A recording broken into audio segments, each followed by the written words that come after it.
probably the one and only that has already pasted as ambassador for 3 times? Twice. Twice? Twice, yes. Malaysia and Indonesia. Indonesia, yeah. So you are also familiar with our religion then? Of course, yes. I'm not Muslim myself. Yeah, I'm Russian Orthodox, but yeah. yes. Yeah.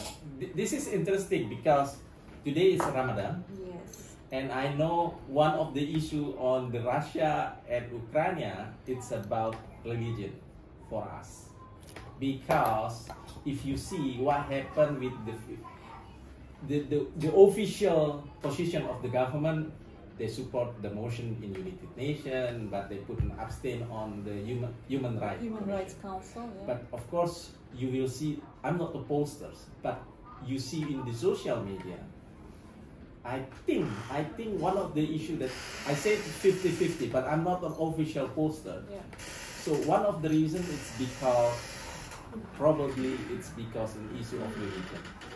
So it's like, you know, I seen Czechia president give support to President Putin. That's an Indonesian country. I just read a couple days ago, President Putin take a phone call with the President of Palestine. Yes, but Mahmoud Abbas. He's the leader of the Palestine. Yeah. Actually, yes. In Russia, we have 20 million Muslims, which are not migrants. They are people who have been living in Russia for centuries, and next month, actually, we will be celebrating 1,100th anniversary of Islam coming to Russia. 1,100. So it's older than our country then? Absolutely. Islam came to Russia much earlier than it came to Southeast Asia. So we have people in Tatarstan, in Chechnya, in Dagestan, in Bashkortostan.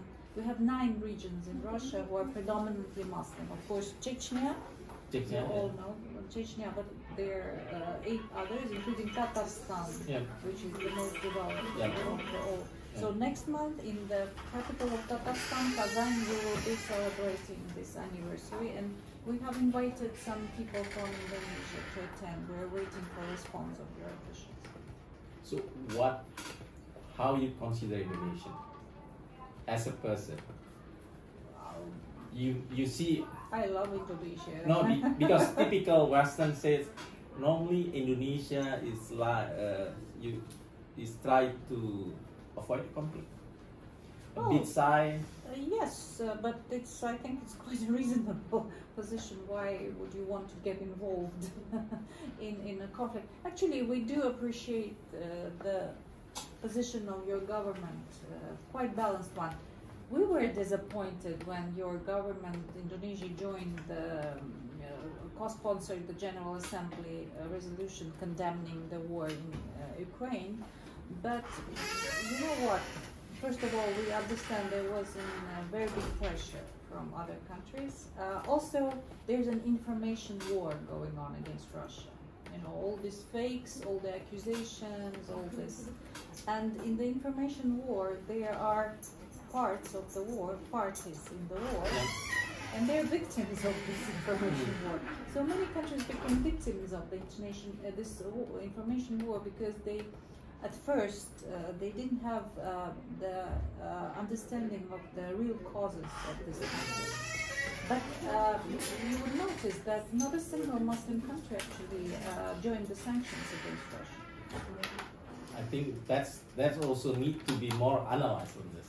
Absolutely. Yeah. Absolutely. But see, not many people understand what is the root cause of the conflict. What is the root cause of the conflict? Okay, how much time? 5 minutes. 5 minutes. Well, this conflict actually is not about Ukraine. Ukraine is a victim, unfortunately. It's not about Ukraine. It's not about Ukraine, of course. Ukraine is the victim in this situation, and it's an instrument. We see Ukrainians in Russia as our brothers and sisters. They are practically the same as us. There is no hatred or animosity against Ukrainians in Russian society. We pity them because they became a victim of the Western policies against Russia. They are being used by the United States and their allies to attack Russia. This is a NATO issue. It's Absolutely. not Western in general, right? No, I mean West as a European Union and United States. I mean United States and its allies. So if you ask me why they want to attack Russia, the answer is very simple, because we don't agree with their right to dominate the world. Right to dominate the world? Absolutely, because for centuries the West has been dominating the world, and they think that they have the right to impose their agenda and the order that they want to create for all the countries to follow. Thus, there is this concept of rules-based world order. We don't agree with it, because who will be people who are writing these rules? Is it Russia? No. Is it China? No. Is it Indonesia? No. It's United States and their allies. Why do we have to follow the rules that are being written by someone else? And we didn't participate in writing these rules. We have international law, we have UN Charter, but we participated in establishing this. Why do we need another set of rules? They do need, because they want to preserve their global dominance and to be able to promote their interests. That's what we don't agree with. Every country has the right to ensure their interests, their security, but not at the detriment of others. We need our interests and security also to be taken into consideration. That's what the West was refusing to do. And it's not just, we are just, having fantasies and we're not living in a real world. No, we are. Because the world is now in a period of transition from a unipolar world to a multipolar. Because you can see quite clearly that there's new center of powers emerging in this world. There is China, there is Russia, there is India, there is ASEAN, including Indonesia, there the Latin American countries. But the West, they don't agree, because in this new world they will be just equal. That's the ideal. They will be just an equal partner with other countries that will be equal. That's what they don't want to be. They don't need equal partners. They want vassals that they can give orders to. Vassal, what's a vassal? Vassal is a servant. Someone okay. you can give order to. So Ukraine in this situation is being used by the West to serve as a political and military instrument against Russia. And they are not independent, of course. The government in Kiev, they are not having their own policies. They are just following the orders from Washington and Brussels. And it's against the interest of their own people, because there is no interest from Ukraine from Ukrainian people to be, fighting with Russians in this situation. It's against their interest, but the West is fueling. They're sending arms. They're pushing Ukraine to, make this situation last, because they see no intention from the Ukrainian side to reach an agreement with Russia. So that is the situation. If you want more proof, I can give you, but I've exhausted my 5 minutes. No, but yeah, okay. Actually, of course, you can do that, but I'm still doing this because it will be launched in 2 channels. YouTube. One is my personal channel, one is this channel, and then of course in the Zoom chat and in Zoom meeting. But the issue what you mentioned previously, I thought I've been discussing by several ambassadors, and I thought that neutrality is the main issue. But now I see it looks like the issue become in the next level of stage global power or global orders. That's the impression that I get. Absolutely, because now actually we're seeing how those who want to preserve this situation when they are promoting their own interest and economic prosperity, actually, an economic interest. The West actually, well, in the sense that we've identified. I understand. I think I understand that. Identified. For centuries, they based their own prosperity on exploitation of other countries. You in Indonesia, you know that better than many other countries, because they pumped natural resources from the countries. They exploited the labor in these countries, and now it has changed.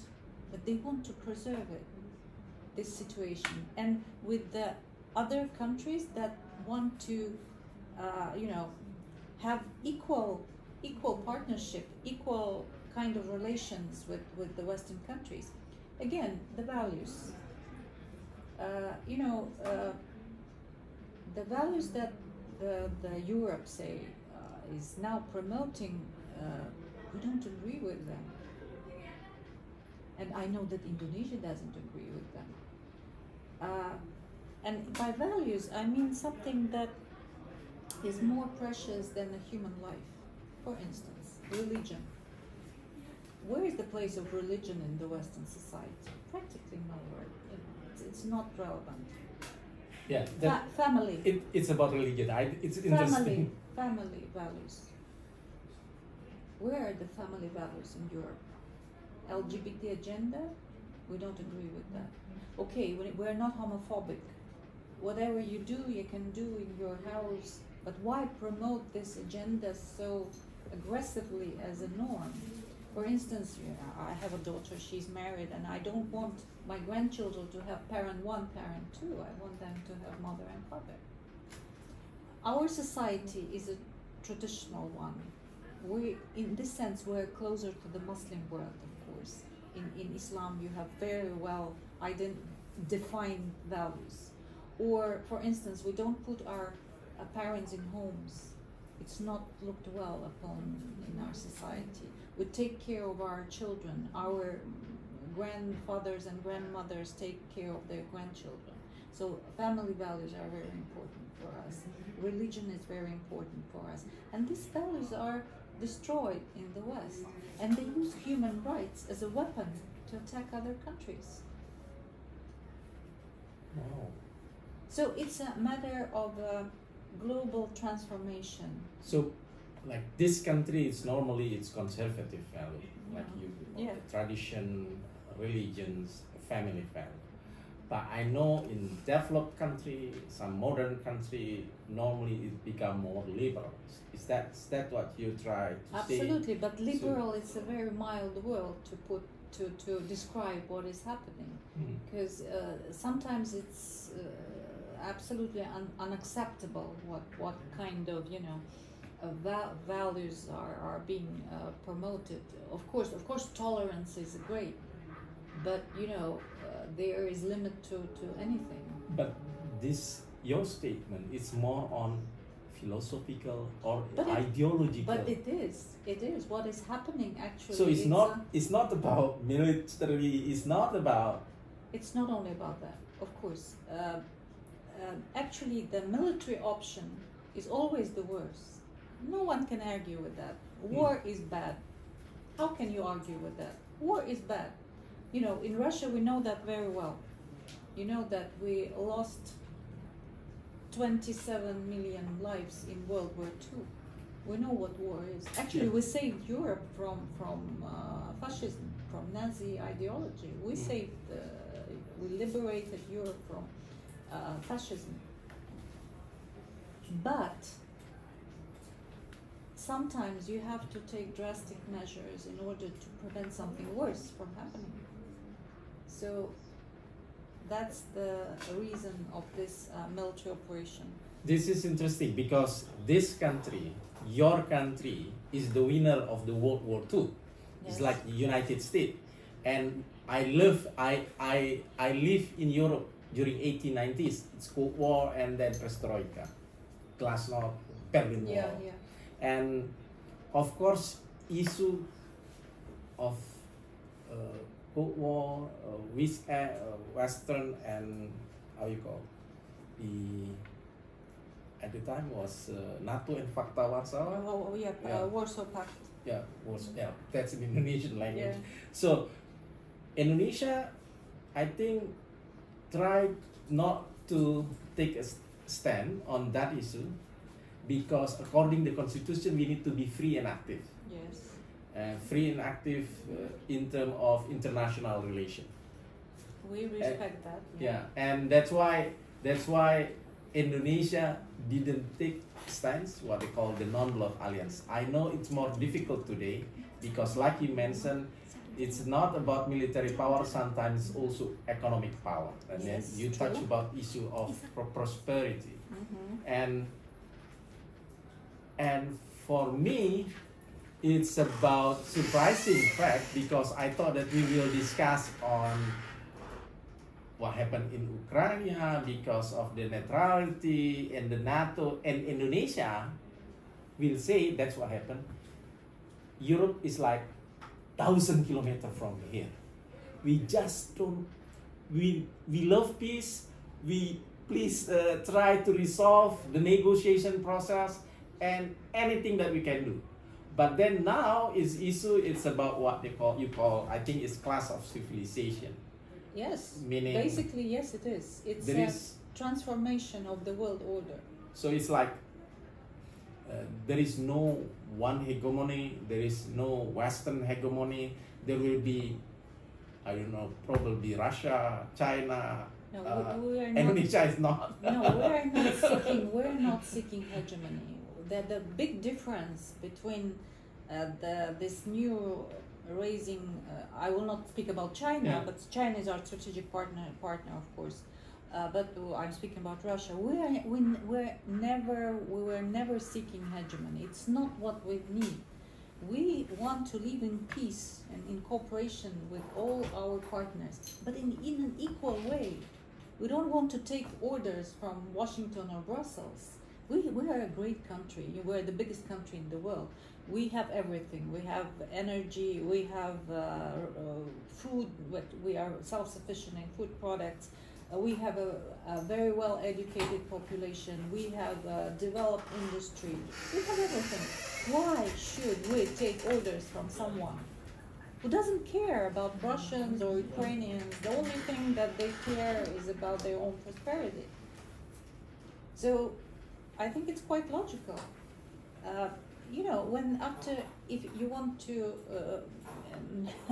even explore the deeper causes, we go back 30 years ago.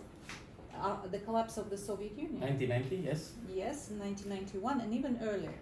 In 1989, President Gorbachev agreed that we will not oppose the reunification of Germany. You live in Europe, you know that. SLT? Huh? What's the convention? Reunification of Germany. Yep. After World War II, as a result of World War II, Germany was separated in two countries. Yes.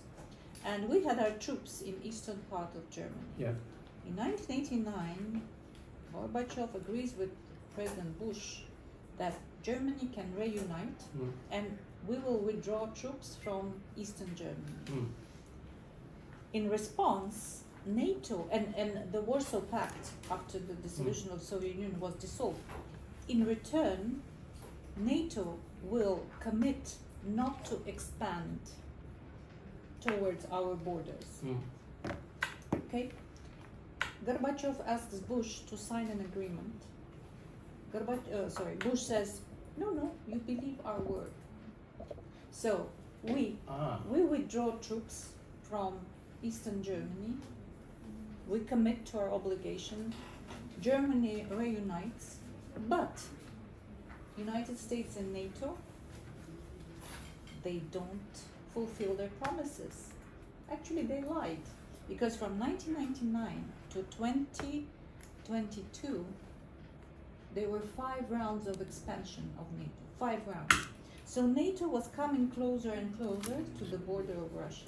It's not we that were going to Mexico or Canada and putting our missiles there. No, it's the NATO that was coming closer and closer to Russia. And the red line for us was Ukraine to become member of NATO. And Zelensky just declared that Ukraine has the intention to become member of NATO, and everyone said yes, yes, yes, we also in the future. But for us it's a red line. And it's also very easy to understand if you look at the map. Ukraine is a very big country. It's the biggest country in the Europe after Russia. It's bigger than France. We have a 2,000 kilometers border with Ukraine. If NATO brings its infrastructure to the border with Russia, 2 minutes missiles hit Moscow. Can we feel not threatened by that? Of course. And how can we consider NATO to be a defense alliance? It's not. It's an aggressive pact. And we've seen numerous examples of that. You remember what they did in Yugoslavia in 1999? They bombed the country for 78 days. They destroyed the civilian infrastructure. Around 3,000 people died. They used depleted uranium bombs in Yugoslavia. It's not nuclear, it's not, but it's depleted uranium, which causes cancer. So if you are not killed by the bomb, you and your children will have cancer. And now there is a very high rate of cancer in Serbia because of these bombings in 1999. Where are the sanctions? Where is this hysterical reaction, you know? Okay, Yugoslavia. Then Iraq. You remember this fake proof that there was a weapon of mass destruction? Then they actually acknowledged that there was no such thing in Iraq. You know how many civilians were killed in Iraq by NATO? Around 1 million. 1 million? Around, there are different estimates from 600,000 to 1 million. Where is the hysterical reaction of the international community? Why is no one applying sanctions and, you know, saying that Bush is a war criminal? And he was indeed. War criminal, Tony Blair is a war criminal. No such things. Just killing people in Iraq, and it's okay. Then Libya, killing Gaddafi. Okay, Gaddafi was not the most democratic of leaders, but Libya was prospering under Gaddafi. The social security level, I wish we had such, such a system. Country completely destroyed, thousands of people killed. Then comes Syria. They tried to do the same thing in Syria, we protected Syria. Afghanistan, 20 years in Afghanistan. Okay, why is no one being hysterical about Israel attacking Palestine? Where are these sanctions? Where is this hysterical reaction? Where is this accusation of war crimes? Why is that? Because Ukrainians are Europeans, and those who died in Iraq and Afghanistan are not Europeans. So what kind of human rights or democracy is that? Or it's a double standards? That's what I mean. We don't agree with the world order that allows such thing to happen.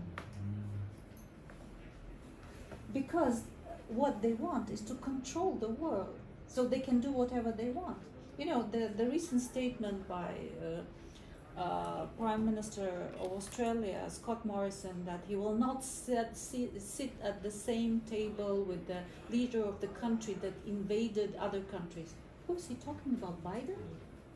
You know that in the recent 30 years, United States attacked military around 30 countries. But Scott Morrison, the Prime Minister, I think is not metaphorically saying he must be pointed to one particular country, because he's talking about at present, right? Yes, he was talking about Putin, but in response, why he's not mentioning Biden or he's not mentioning Boris Johnson? Because Australia is a line of the... Absolutely. Okay. So okay, because this is a blatant example of double standards. That's what I mean, that we don't agree with this world order. Again, the military option, of course, it's not the best one. It was a very hard decision by President Putin, but we are protecting ourselves. We are protecting the independence and the security of our country, which is being attacked. Of course, United States and Europe, they don't want to confront Russia directly, because it will mean what? No. World War III, nuclear. Should not happen. Of course. Because that's what I think other part of the world that didn't want. And that's a responsibility of United States and Russia. Yes, but... because we are not... because it's more difficult than previous. I thought we should resolve the issue of Ukraine. No, but now it's not about Ukraine. It's about the Western hegemony, basically. Because last time I thought the negotiation is about Russia and Ukraine. We're ready to negotiate with Ukrainians, but now we see that they have no intention to reach an agreement, because Washington and Brussels don't allow them. Because they want this conflict to last. Look, if you analyze a conflict, you need to find out who will benefit. Who will be the winner? Who is benefiting by this crisis? Russia? Yes, in a sense that when the operation will be completed, and it will be completed. But take my word. country, I think Indonesia will not benefit. Absolutely. Russia, we will benefit in a sense that we will feel secure. I understand that. But we will have a lot of losses. I mean, human lives, first of all, also economically. Ukraine, of course not. Loss of human lives, destruction of infrastructure, military, And the economic sanction. Yeah. And now changing the world order. Europe? Not really, because economic sanctions are hurting them. Yeah. Who will benefit? United States. United States, because what they will, at the end, what they're trying to do is to tear Europe away from Russia and to make Europe totally dependent on the United States, both military and economically. So basically the only country that will benefit from this situation is the United States. And they are fueling this conflict as much as possible. So you pointed to the United States that will take profit on what happened. Absolutely, and they are because European Union is very tightly economically related. We have tight economic relations with the European Union. They are very dependent on oil and gas from Russia. United States no. So United States are trying to sell the much more expensive gas to Europe. It will be much more expensive. Of course, Europe is not willing to buy it. But if all these economic sanctions are applied and Russia is being portrayed as a very bad guy, they have no other option but to turn to the United States. You say that United States take profit on this situation? Absolutely. But President Putin who started this, only United States who take profit. Or President Putin do this because intentionally done by Ukraine was motivated by United States. That's yes. Okay. Yes, because we were pushed into this situation. We didn't want that. We were trying to resolve this crisis by peaceful means for 8 years after 2014. 8 years we've been trying to resolve this crisis by peaceful means. Because no way. I consider myself as concerned global citizen, meaning the issue of what happened there should be resolved as soon as possible. That's our wish too. And of course, my country, I think is not a big player like your country or United States, but it's our responsibility to resolve. And the question is how, because if it seems to me it's more difficult than it looks. It is. It is by not supporting the Western policies, and we're appreciative that you haven't joined sanctions, that you've abstained during the vote in the Human Rights Council. You know, and please don't. It's not the. I'm not now giving you the official position of my own government. It's my own thoughts. That in this situation, sooner or later, every country will have to choose side. The side. What? Not the side, but what kind of future this country would like for its own people. A future where every country has a say in the global system of international relations. Or a future when you have to take orders from a third country and just follow the policies that very often is against your own interest. That would be the choice. That's what we are trying to avoid. We have our own interest.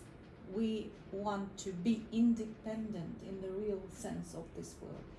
So our government can act in the interest of our own people and not in the interest of the people of some third country.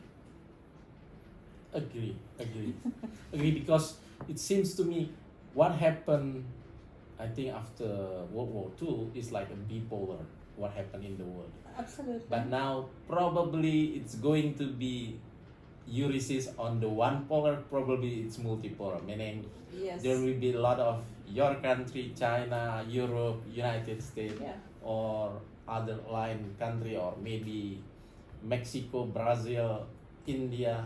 I think that's what happened.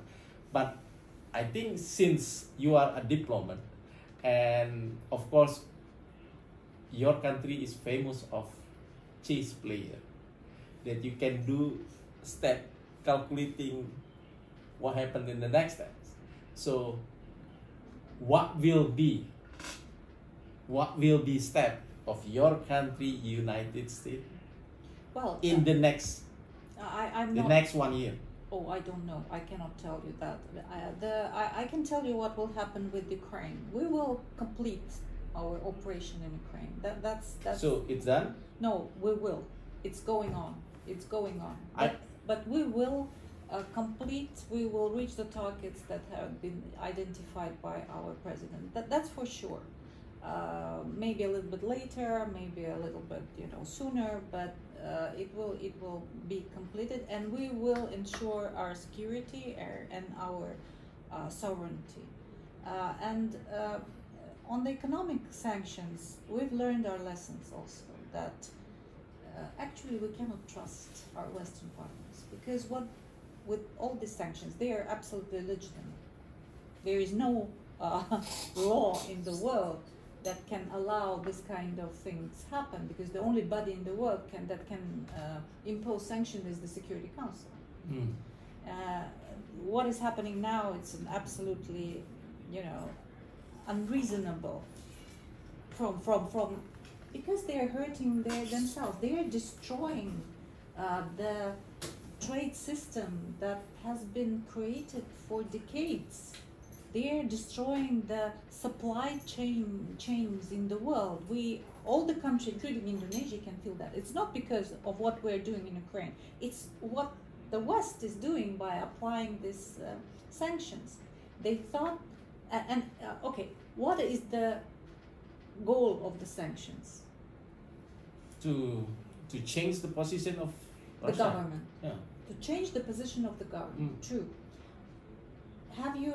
If you look in the history, has it ever changed the position of any country? We're not the first country that the sanctions have been applied against. But today, probably, it's supposed to be affected more than the previous one because of the scales. And I just read economic global perspective for next year. I think done by Indonesian Central Bank, the Governor Central Bank, that the global projection previously 4.2 something percent, but now it's like 3.2%. Say thank you to the United States and their allies.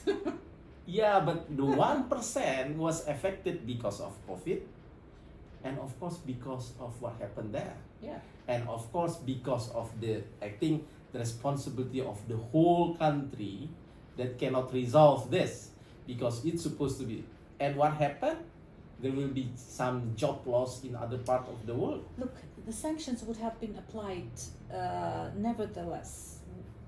The situation in Ukraine or no situation in Ukraine, the sanctions would have been applied, because in the last 8 years we've seen more and more and more sanctions. Maybe they would have been introduced more gradually, but they would have been applied in any case. So I want to continue my idea that we're not the first country that sanctions have been applied against.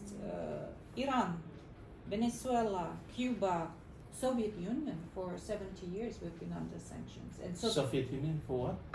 Soviet Union was under sanctions for 70 years. Okay, I didn't follow. What happened during the Soviet Union era? Was sanctioned by who? By the West. We were always under sanctions. Have you heard about the Iron Curtain? It was Iron Curtain. Okay, yeah. Understand. Yeah, it was sanctions too. Yeah, okay. And the Soviet Union was a superpower. So and we are. But it's not an economic sanction, is it? Economic sanctions as well. It's not political. No. Political, economic sanctions. We were the Soviet Union. I was born in the Soviet Union. We were under sanctions. So, has it ever made change? The government, its policy, never, ever. So, the real intention is actually to hurt the people. So, probably they will revolt and change the government, okay? If you hurt the people, they're not happy with the economic situation, they will try to change the government. What kind of policies are there? What is democratic, or where are human rights in this that the West is trying to make everyone believe that they care about? It's not true, of course. They don't care about people. Yeah. Okay, now for the sanctions. Our economy turned out to be quite resilient. Yeah, you play energy sector, military sector. Soviet Union is big country. So of course, I'm not telling you. Sorry, Russia. Yeah, of course, I'm not telling that the sanctions will not hurt. They will, but we will overcome. We will adjust. What our government is doing now is working out measures to adapt our economy to this new situation. And of course, we're not isolated. Whatever they are saying. We have China, which is our partner. We have ASEAN countries who are partners. India didn't join the sanctions. We have Latin American. We have Middle East, not a single Muslim country joined the sanctions. African countries. Europe and United States, Canada, Australia is not the whole world. Even not the majority of the world. So how can you isolate or suffocate such a country as Russia? We're the biggest country in the world in terms of territory. It's impossible. I understand. Got the message.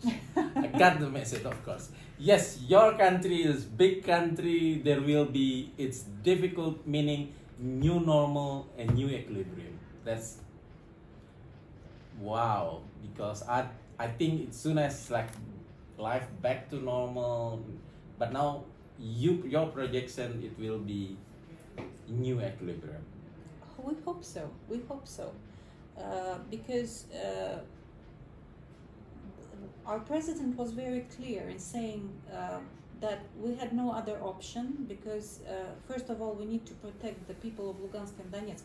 If you want me to tell you the story about what is this cause, I will, but it will take some time. I know about what happened. I read what happened in Lugansk, but then I understand that the Russian army is now withdraw from Kiev. Is that because already some military operation Dewan it's already success, and then came back to eastern part of Donetsk, Lugansk? Yes. You see, okay, we go back a little bit. In 2014, there was a change in the regime. Yes. And it was a coup d'etat, actually, supported by the West and staged by the West. And as a result of this coup d'etat, a very Russophobic government came to power, Poroshenko. Yanukovych was ousted, and Poroshenko came to power. And immediately it was clear after that that this government is not an independent player. They are just following the rules that are set by Brussels and Washington. And what they were starting to do immediately is to oppress Russians in Ukraine. And Ukraine is, every Ukrainian can speak Russian. Maybe around 50% of Ukrainians are Russian, ethnic Russians. They are Russian, Ukrainian, but yes, I read that. And how can you, for instance, try to introduce a law banning Russian language? It's like banning French in Belgium, or Flams, in English in Ireland, or I don't know, Japanese in Java, in Indonesia. Impossible. So and also there in Ukraine at that time there were 3 regions that were predominantly Russian. It's Crimea, it's Lugansk and Donetsk. Population 90% Russian. And of course, they didn't agree with these policies. And they started to protest. But instead of trying to solve this situation by, compromise, by working out some measures, Kiev chose a military option, and they sent troops to Lugansk and Donetsk. With Crimea, it voted, there was a referendum, and the population of Crimea voted in favor of going back to Russia. And Crimea was always Russian. And we protected Crimea. But Lugansk and Donetsk, they proclaimed independence, and Ukraine, Kiev, sent troops. For 8 years there was a war in Lugansk and Donetsk. Where is the hysterical reaction of the West? People were being killed every day by Ukrainians. 14,000 people died. Where are the sanctions against Ukraine? Where are all this, hysteria, war crimes? They were war crimes committed there every day by Ukrainian army. Nothing. Because they said that Kiev has the right to, these are separatists, they have the right to military get back this regions. Okay, another example of double standards. So the West was okay with Kiev trying to retrieve these 2 separatist regions by force. Okay, no problem with that. What about China and Taiwan? So Kiev has the right to use military force to retrieve Lugansk and Donetsk, but China doesn't have the right to use military force to retrieve Taiwan. Because Taiwan, it's become part of the other alliance? Is it what you mean? Okay. That's just double standard. It's situation is basically the same, but Taiwan is a country, right? It's recognized by UN? No, it's not recognized. No. Okay. Even the I'm not the diplomat. No. I'm not the diplomat. Even the United States don't recognize Taiwan as an independent country. It's one China policy. Okay, I've been in Taiwan. I'm using my passport, but I didn't. Couple of years back. No, not with the exception, I don't know, maybe just some small island state of the Pacific recognize, but United States, no. European Union, they don't recognize Taiwan as an independent country. Okay, it's just so it's going back to doing that parallel, meaning China and Taiwan is like Crimea and Ukraine. Like so it doesn't have a right. Kyiv doesn't have. Kyiv has the right. Okay. And China doesn't have the right. That's so your where is point. the logic? Where is the logic? No logic. Okay. So for 8 years there was a war going on. For 8 years, Russia has tried to solve this crisis by peaceful means. We initiated the Minsk agreements in 2014 to Minsk 1 and Minsk 2. Yes. We initiated this agreement we tried to help to solve this problem inside Ukraine, because Kiev thought that these regions were still part of Ukraine. So the Minsk agreements provide a very clear way how to solve this situation, to solve this crisis inside Ukraine. For instance, Kiev should have adopted a law on autonomous status of these two regions. It was in the Minsk agreements, but Kiev never followed these Minsk agreements. For 8 years, we've tried to push Kiev to stop attacking Lugansk and Donetsk, their own people actually. It was a civil war. And they refused, and they accused us of breaching the Minsk agreements while we were not part of these agreements. And we were urging the West also to push Kiev to fulfill these agreements. No result. People were still dying. And now it's information that we have from our Minister of Defense that, on the contrary, Kiev in March was planning a massive attack on Donetsk and Lugansk and Crimea. Months ago. Massive attack, yeah. After, it's already after this, there were plans for Kiev to attack. On March. Last month. So Lugansk and Donetsk and Crimea. Imagine if Kiev attacked Crimea, it would have been brought a lot of bloodshed and victims, much more. So than we see now. So by this operation, we are trying to prevent a bigger conflict from happening. And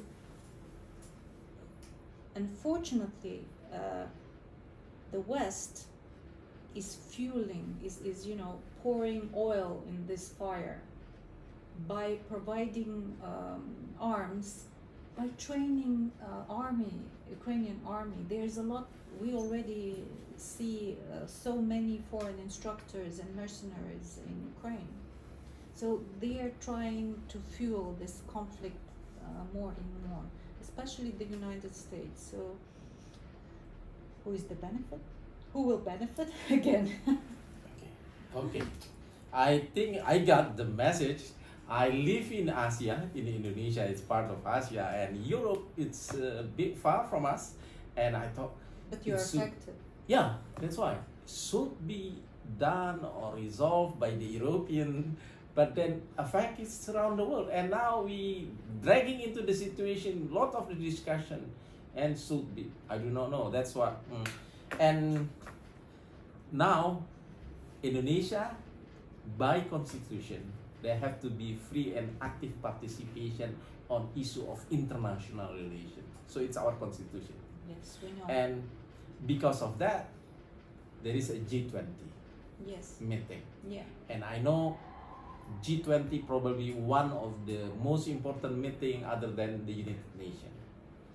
Only G20 is a economic issue only, and Indonesian government is the chair or president for this meeting. And since you understand the Indonesian cultures, normally we don't want to have a conflict, get with harmony and BSAE in international podiums. So you live here for years, understand Indonesian cultures. What do you think is the best move forward with this risk of changing world order, multipolar issue? Well, at the same time, 1% decrease in global growth. Well, I think, G20, and we do agree absolutely with the position of Indonesia. G20 is the perfect place actually to discuss all the global economic and financial issues. How to prevent the decrease, how to recover, how to strengthen the healthcare system, how to have this digital transformation, how to have this energy transition. We support all the priorities of the G20 presidency of Indonesia. We've been supporting it from the very first day. And also what is very important for us is that Indonesia is representing the voice of developing countries, because developing countries also need to have a say in what is happening in the world, not just the G7, group. Everyone has the right to have a say, and its interest to be taken into account. So we really we support what Indonesia is doing as the president, of course. So when not the majority, the minority of G20 members are trying to drag Ukrainian crisis into agenda of the G20, what will be the added value of that? It will divert the attention from solving this very important global issues to discussions that will not lead to anything. We really support that G20 should focus on economic issues. The politics, the security is for Security Council, UN Security Council, the UN. G20 Economic Forum. We should concentrate on economic forum. If you ask me about the boycott, these threats of boycotting the G20 by other countries, not coming to G20 meetings, Some countries give a signal that they don't want to come. If Russia comes, okay, again, you may not agree with what we are doing in Ukraine, okay, but how will it help to solve anything by not coming, agree. not participating? This is the opportunity, at least you use the opportunity. Absolutely, at least, discuss, make your opinion known. Maybe not success, but at least try. At least you have the opportunity only once a year, right? Okay, yeah. Agree. But also focus on the economic issues.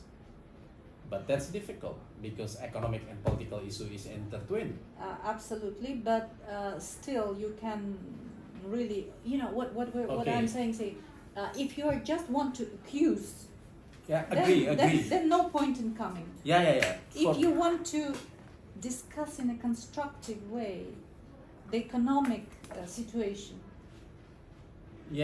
Agree. That's another story.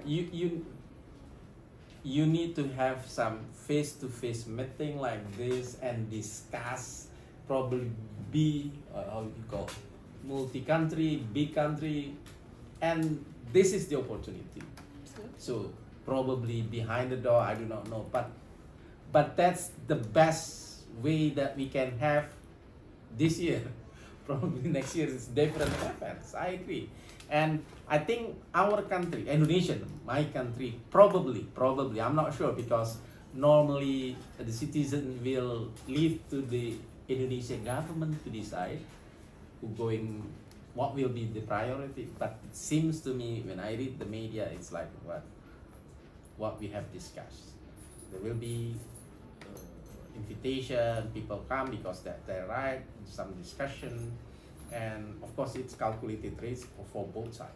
Indonesia, because it's duty to invite. Also, they are not guests; they are also have the right to come. And I really look forward to what happened in November or October this year. And it seems to me everything is more clearer. I hope within 1 more month to come, there will be more clear. And actually, I really expect about the negotiation process. What happened already? How many times? Five rounds. We are in negotiation process online with the Ukrainians, but it's going on. So online. So it's previously online. I read it, that's it was offline Turkey. in Istanbul, but there were some meetings online as well. But the problem is that we don't see the intention from Ukrainian side to reach any agreement. Why is not President Putin and President Zelensky doing online? Because before the presidents meet, there should be some results from the negotiation. Because that is the use of negotiation. You can fight, you can discuss this. Absolutely, but military oppression. But absolutely, but lives. You are right, but before our presidents, well, President of Zelensky and President Putin meet, they should be resolved. What they will discuss, you know. So you mean the agenda is not stated yet? Yeah, the agenda is there, but there should be some points of for you know. Converge. Yeah, of convergence. Yeah, but if there are not yet reached, what the presidents can discuss, you know, because you know, it's not only now, but whenever the presidents, the leaders meet, there is a preparation for these meetings. It's not that the presidents meet and they just start to argue, you know, and to the meetings. If you want, you know, if it's just meeting, for the sake of the meeting, that's okay. But it's not the way it's done with the leaders of the countries. They need to have something to, you know. Yeah. To approve. But is that the typical job of diplomat?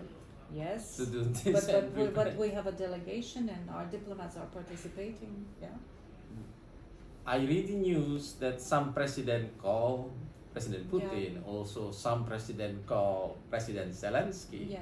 But how come it's not just I facilitate mediation using 3-call meeting by phone or by Zoom meeting for it? Because it's your country responsibility and also Ukraine responsibility. Tell that to the Ukrainians, please. Because Indonesia is not, but of course it's not everybody responsibility, because otherwise our world it's become more difficult. Absolutely, but first of all, it's responsibility to our own people, to Russian people, because we don't want to be threatened. We don't want to. Again, it all comes to, you know, we are protecting our country, basically. We're protecting our sovereignty, our independence, because if we don't